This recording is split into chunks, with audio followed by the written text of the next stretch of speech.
Hello and welcome back to Franklin Covey's twice weekly podcast on leadership with Scott Miller.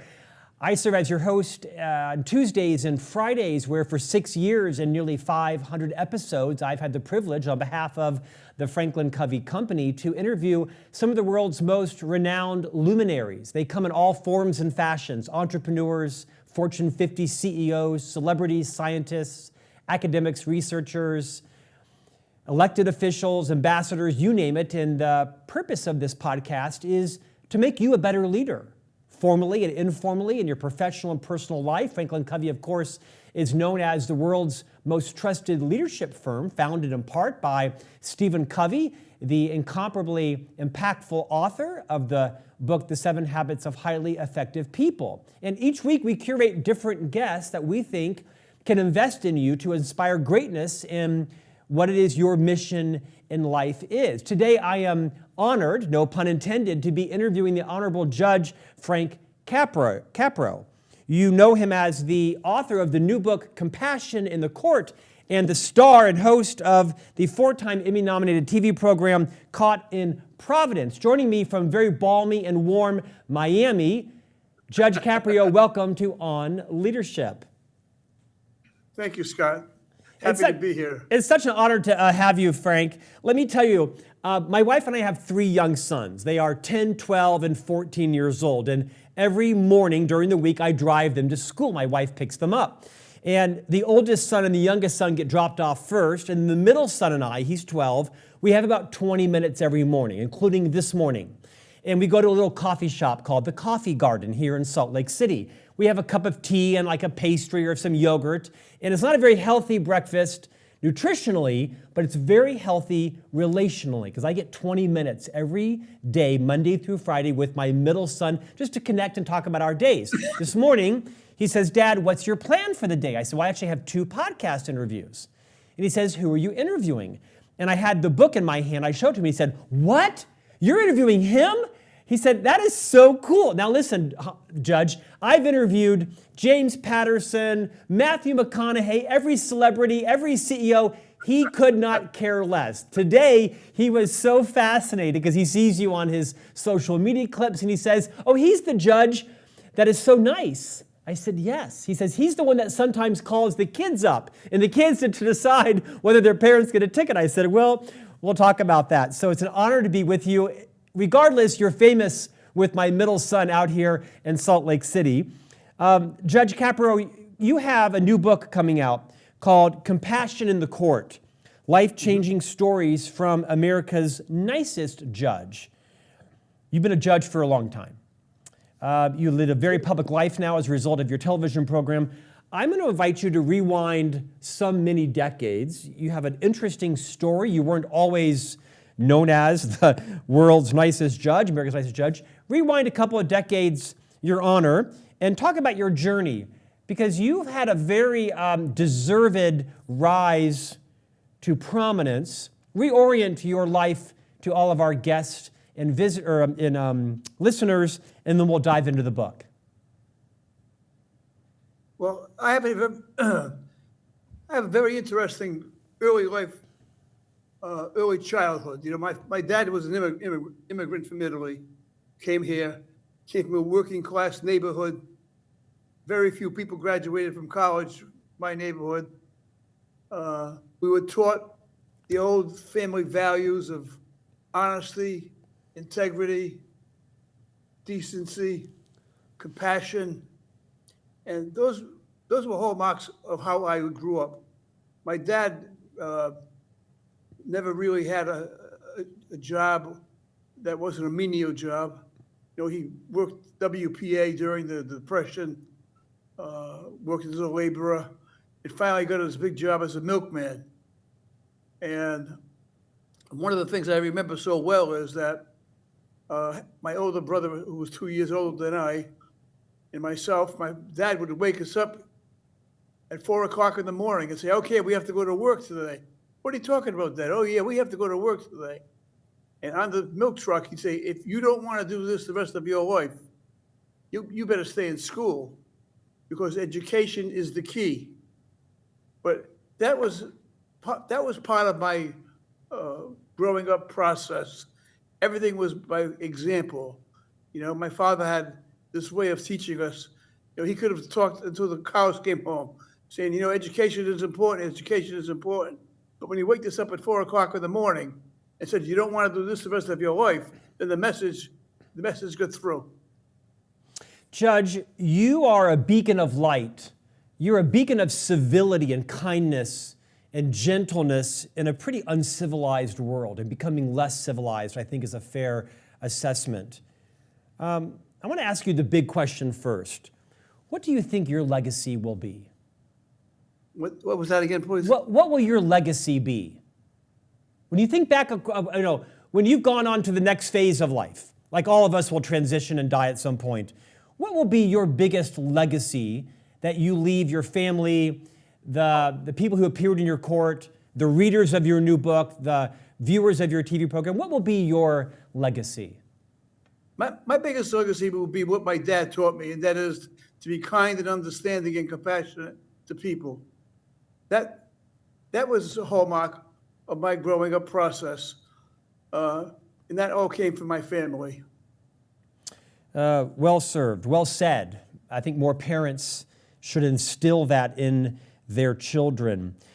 Judge Caprio, let's talk a bit about the television program. You are the star, if you will, of the TV series Caught in Providence. I don't know anybody who hasn't either watched this on television or seen the clips in all of their social media platforms. How did that come to pass? You were a municipal judge dealing with small issues in Providence, Rhode Island, parking tickets and minor infractions. How did you go from a fairly obscure, judge to being one of the most famous TV stars of our lifetime?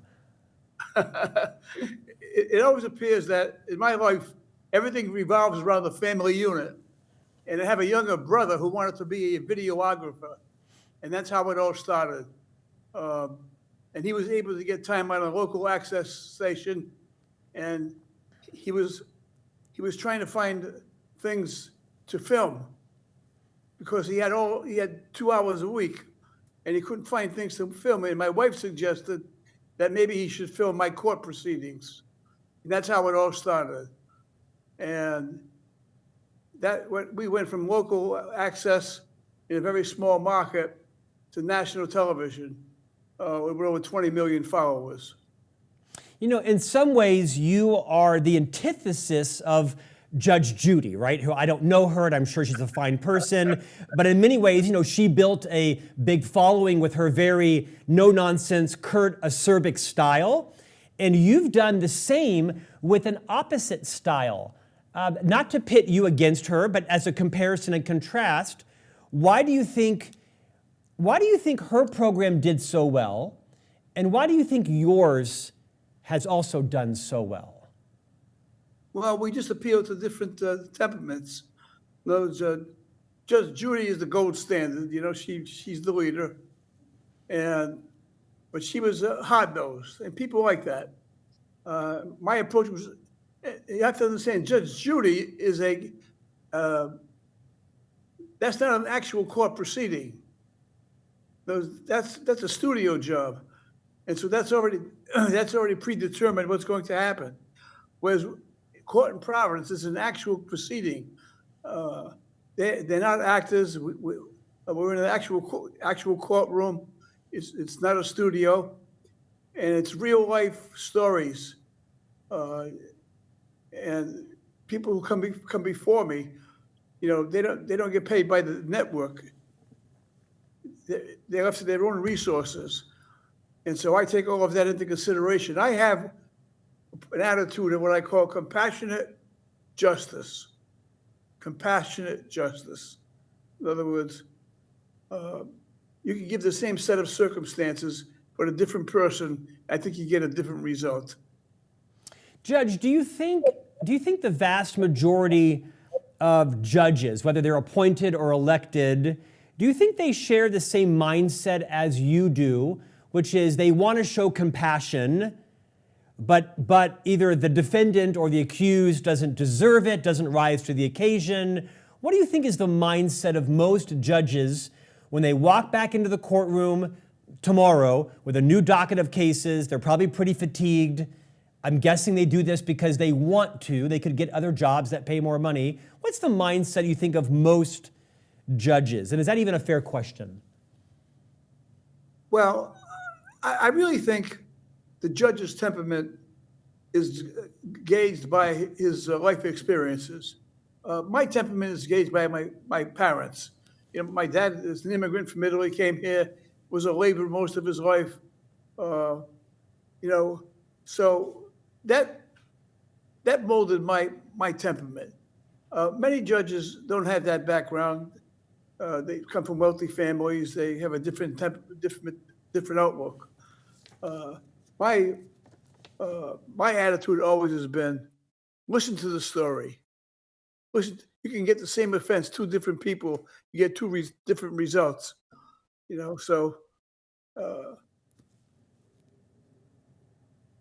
I think, for example, I have a young man, quote, young man who was 99 years old. His name was Victor Coella.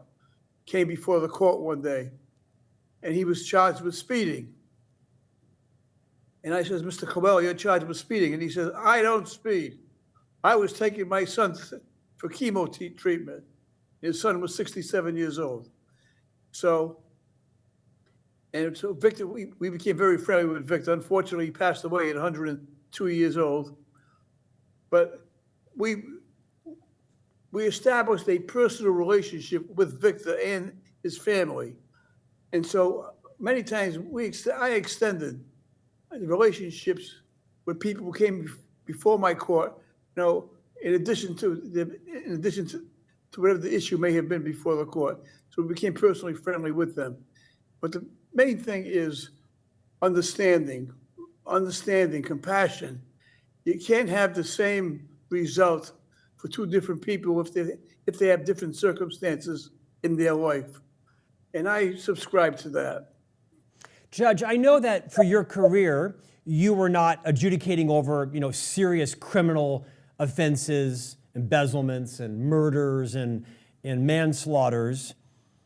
But you obviously are a judge's judge and have decades of experience. What advice would you give any of our listeners? God forbid they find themselves in front of a judge for a fairly serious infraction, maybe not murder, but something more than a parking ticket or a speeding ticket. What advice would you give a citizen who has been summoned to court and the judge has broad discretion over their sentencing, if you will, their fines? How should someone dress? How should they behave? How should they address the judge? Give us some guidance on that. Number one is be honest. Be honest. I've heard so many stories that were so phony and they're so transparent. Just be honest and hope you get the right judge. You have to understand you're dealing with a judge now who may have a different temperament. Some judges, aren't that compassionate. It's just a fact. Some take their role very seriously and very pointedly, and an offense is an offense, and it makes no difference what the circumstances are. I mean, a very simple example is if a woman comes in and she's an unwed mother and she has 5 children and she owes $300 in parking tickets, and you have a choice of placing a boot on her car and having her car towed or trying to work something out. Well, in my thought process is I'm going to work something out because it's the greater good. It's the good of the children. She'll have to drive them to school, transport them from place to place. Now, many judges don't believe that. They don't have compassionate justice. Justice is justice. This is the offense, and you're going to pay the fine. Well, I just don't subscribe to that, and I think that comes from my family upbringing. Speaking of family upbringing, you strike me as a very humble, authentic person, and you've become this internet sensation. I don't know anybody who doesn't know, Judge Caprio on the internet now. How has that changed you as a person? Certainly, there's been some change. and how you live your life, and you obviously are recognized where you go. What's been the biggest change in your life, and how have you dealt with it? Well, it hasn't changed my life really. The only thing I will say is that I'm recognized no matter where I am. I'm in Florida now, and I'm recognized here. I traveled overseas. I was recognized overseas, and there's one thing that resonates with me, and if there's one thing that everyone says, it's compassion. Compassion. And they all say the same thing. We like the way you treat people, particularly youngsters. I have an unwritten rule that if a youngster comes into the courtroom, I usually bring him up on the bench and have him help me decide his parents' case. But all of that, it just lends itself to a comfortable atmosphere, because a courtroom can be a very intimidating experience. So if you get a young boy, or girl, young person come into the courtroom, and I'm mean and I'm very arbitrary, and I don't want to hear any stories, that can affect their attitude toward the institutions of government. And so I try to make the court as friendly as possible, particularly when young people are involved.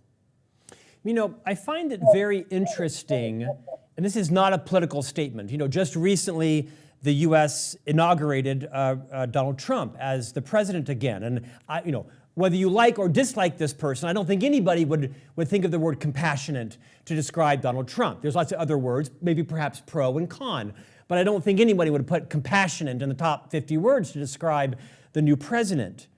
And I think it feels like the zeitgeist of the country, at least more than half the country, has become much more cynical and severe and harsh and even intolerable. Doesn't mean his supporters aren't fine people and tax-paying people, but you see a movement that has gone to be quite critical and cynical, mean, disparaging, insulting even, and they elected him. And now he is the president of the U.S. And then there is you, this person who obviously is well-educated. You are responsible for people's fines and sentences, although they're low level. You still are, an ambassador of the justice system. You are sworn in to uphold the law, but yet you have taken the opposite approach. Again, this is not political pro or con of Donald Trump's policies, but I don't think any of you would call him compassionate. He's passionate. But you've taken this different tact. How do you wrestle or reconcile the difference that the country is going this way, and you're going this way, and you are so popular? I don't do anything special. All I do is I try to be understanding. I try to be compassionate. I listen, which is very rare today. I listen to people, and I understand their situation. I came from a working class family, so material things were unheard of in my house. We had love and we had understanding, and we were a very close-knit family. And we didn't have all of the material things that others had in life. So I think that's part of it. I think the family unit is a basic unit of society, and how the family evolves, I think, is whether we're successful or not. That was beautifully said. Judge, you've had a fairly public health challenge the last, several months up to a year. You've shared about it, discreetly on some of your social platforms. Will you rewind a little bit? Tell us about your current health challenge, how that's going, how your outlook is. Where are you on that, to the extent you feel comfortable sharing? I was diagnosed with pancreatic cancer, and I'm still fighting the battle. And the battle is going on now. It's still an ongoing situation with me. How is your health? How are you feeling? You seem robust and to be doing pretty well. Well, I'm fighting the battle. I'm fighting the battle of cancer. It's the battle of my life. It's only so much that I can do, and I'm doing it Yeah. Everything that I'm told, I'm taking a lot of chemotherapy and just hopeful that everything works. But I'm in the process of being treated. Frank, on that front, we wish you well, and I want to commend and recognize your vulnerability in discussing it publicly, certainly creating awareness for people, and also compassion for you as well. On a lighter note, your new book, Compassion in the Court, is full of funny, tender, emotional stories of people from all walks of life that have come into your courtroom.